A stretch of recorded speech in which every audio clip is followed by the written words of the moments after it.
and welcome to the Pig and Whistle Tales from Azeroth. As always, here at the Pig and Whistle Inn in Stormwind, I go through a variety of subjects and with regards to World of Warcraft. So grab a bottle or a pint, sit back and enjoy. This midweek, we'll be going over something that is very important to people in WoW at the moment, and that is GDKPs and mostly what people think about it on the forums, plus maybe a little bit of extra stuff on the side.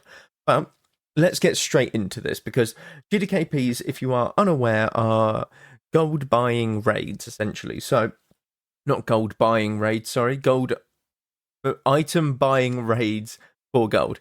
So, you get your group of 10 in Season of Discovery, in Wrath of the Lich King, get your group of 25 if you 25-man raid. Essentially, you go in, you kill a boss, and the items that it drops is put up for bidding. And you bid on this item, say 100 gold. You know, it's obviously a lot more, but I'm going to simplify the gold and the numbers. 100 gold, and you give that to the raid leader, who then gives you the item, and that's the transaction.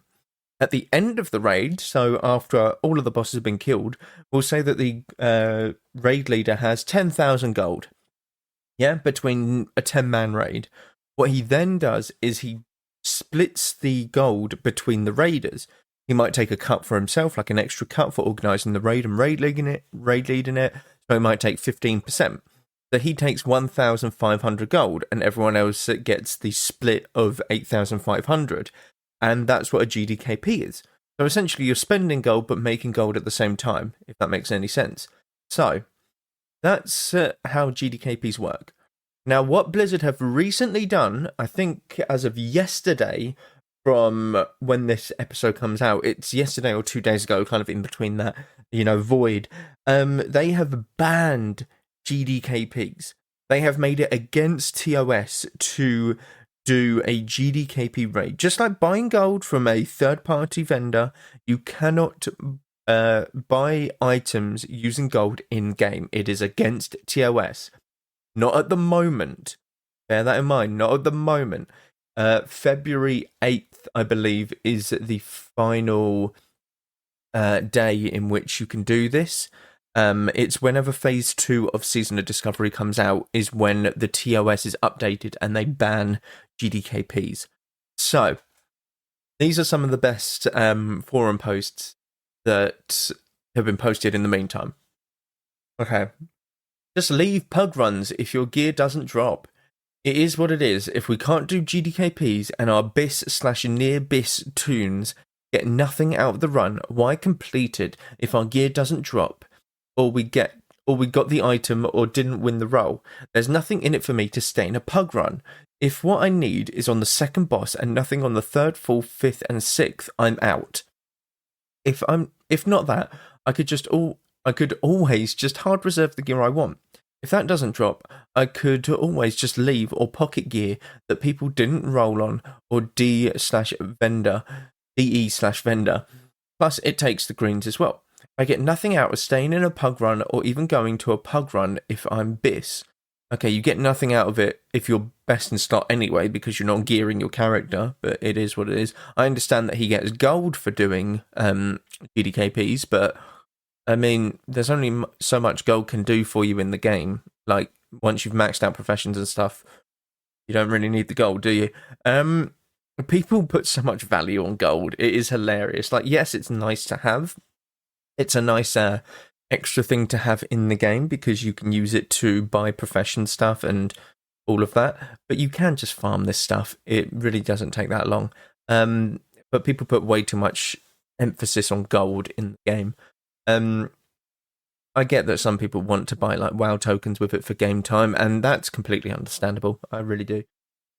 Firstly, if you do this to pug runs and you just leave, if the server is right and the server has a Discord and the Discord is monitored quite well, you will eventually be put on a blacklist.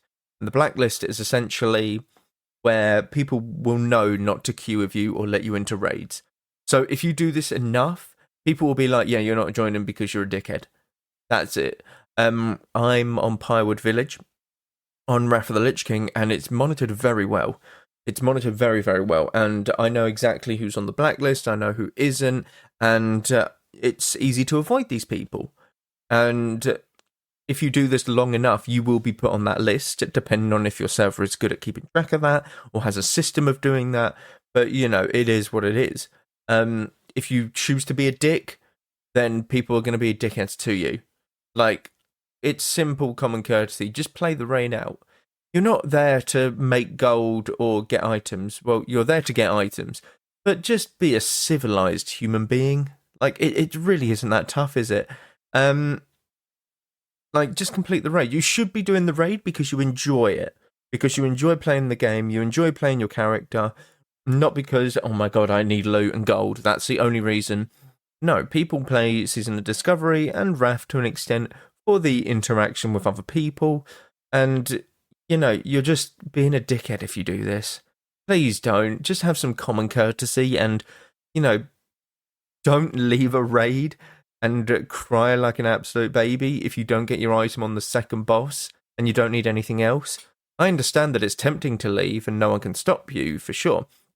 If you have problems as well, like you have to dip, like from a raid, like IRL problems, they happen.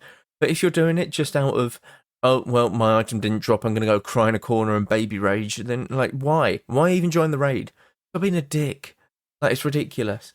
Yeah, so that's the first one. The second one is this: raiding is dead. And this is all from Season of Discovery form. As a guild leader who has ran 4 times each reset for most of SOD, I am perplexed. There is truly no reason to raid after farm now. To enjoy yourself, to have fun with your guild, to experience the game and enjoy the game and this weird sort of sandbox World of Warcraft mode. There's nothing really no reason to raid, is there? Once you're BIS or near BIS, your time is mathematically better spent PvPing or having fun. You should be having fun anyway. You should be having fun in raids anyway. I hate raiding. I absolutely hate raiding. I don't do it in retail. I didn't do it ever in retail throughout my 10 years before it got to 2019 of playing WoW. And then I did Molten Core in Classic, and throughout Classic to Wrath of the Lich King, I've raided and I've enjoyed it. But that's because of the people that I've played with.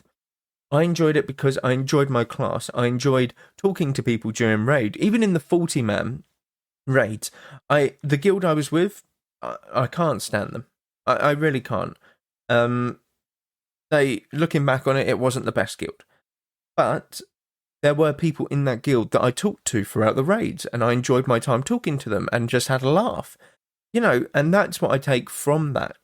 And it's meant to have fun. You're meant to have fun in raids. It's not about doing a raid and then going to have fun. No, it's about having fun during the raids. And again, in Wrath of the Lich King, I enjoy my raiding experience because of the people that I'm with, the entire experience. Everyone that I play with in that guild is really fun to play with, and I enjoy the time spending with them, on a Wednesday/Sunday evening, for a few hours. It's one of them things. You're meant to have fun while raiding, not have fun after it. Rather than doing boring 30-minute leveling raids. The raid takes 30 minutes, and he's complaining that he's not trying to have fun in 30 minutes. Okay. GDKPs gave me a reason to do 2 lockouts past then becoming BIS. Now, I won't be doing that, which means I lose out on my income in-game, the thing that's paid for literally the entirety of my Phase 1 professions and consumes. Just go and farm some mats. It's really not tough. I haven't pulled gold at all, but I worry this ban hurts players like me who aren't buying gold more than it does the gold buyers. The gold buyers will still buy, now I'm just going to be poor. Firstly, there'll be less gold buyers. For sure, there'll be less gold buyers. And there's no form in which they can stop people buying gold and it not getting into the hands of other players who don't buy gold. For example, you might not buy gold, but one person in your GDKP run might buy gold. So if they've bought this gold and then they buy every single item, you get some of that bought gold, which isn't good. That's not how it should work. That's not how the economy should work. The economy should work off of people basically farming the mats themselves, selling it on the auction, stuff like that. but you have super inflated prices, most likely, because of these GDKPs and because people just ramp up the like price of everything on Season of Discovery, Wrath, stuff like that. Like, it makes no sense. Like, you're going to be poor. Just go farm items. Now, it sounds stupid, but people put way too much emphasis on gold again. Like, again, you're level 25, you're a druid, you can go and farm whatever. You can stealth past mobs, you can go and farm sort of herbs, you can farm minerals, you can farm mobs for silk cloth, or even get mage weave around that level, maybe, potentially, very low drop chance. But yeah, you can farm like loads of stuff. You don't have to be poor. And being poor in phase 1 of Season of Discovery is literally having like 1 gold. If you have above 50 gold, like at level 25, you're not poor. You're like above average in terms of like how wealthy you are in the game. And 50 gold is not a lot. It's relatively achievable by everyone. You don't have to do GDKPs for this. It's crazy. People cry so much about this sort of thing, but ultimately, people buy gold so that they can buy a gear in GDKPs. You can't stop people buying gold without having to stop GDKPs as well. Now, I've been a fan of GDKPs. I'm very impartial to it. I think that it's a cool way that people can gear their characters. I think it's very cool. Nice way to make some gold as well if you want to. But I've said before, it's not ways in which it's not very much in your face unless you're looking for it specifically. But again, I think it's an interesting idea to stop them on Season of Discovery only, by the way, on Season of Discovery only, and see how it goes, because it is meant to be classic. And classic, you're meant to be like kind of poor, essentially. But, you know, we'll see how it goes with GDKPs. This is just one extra one, which I thought I would add in just for the hell, or the shits and giggles of it. It's becoming clear that Blizzard will give nothing fun to warriors in SOD, especially for arms. Where are the new abilities and significant changes like other classes are getting? No Colossus Smash, no Blade Storm, no Sudden Death, no Juggernaut, no Second Wind, no Mortal Combo, no Double Time, no Opportunity Strike. Now, this is the only post. What they said about Season of Discovery was they don't want to nerf warriors, they want to bring everyone up to the level of warriors. And if that doesn't tell you something about why warriors are getting these sort of utility buffs, such as the rallying cry, such as like other things, then I don't know what to tell you, because warriors in the phase 1 of Season of Discovery are top of DPS meters. They are top. They're not bottom and need like buffing. They are top. Everything else is below them. You know, so they haven't. Warriors still have it very good in Season of Discovery, and warriors are still very much the same. In endgame of any sort of patch, they are going to be the best class because they scale best off of gear, and they have raids every single patch. They have raids every single phase. So you have Black Fathom Deeps, then Gnomragon, and then Scarlet Monastery, and then Karazhan Crypts. You know, these are what the phases will be, and warriors will scale with that. And at level 60, warriors scale ridiculously anyway. So, like, I don't know what to tell you. Warriors are still very good. You're just wanting them to be even better. And then they've got to scale everything else to be even better, and then raids become trivial. Like, it's ridiculous. And people need to realise that their class is still very good. He's posting this on a level 25 undead warrior as well. Like, it's crazy. He needs to understand that he is the best class in the game right now for PvE content. It's ridiculous. But that is it for this episode. Thank you all very much for listening, as always. Do check out all of the social medias down below. Constant stuff happening on TikTok, Twitch, YouTube. But thank you all very much once again, and go with Valor, friend. Goodbye.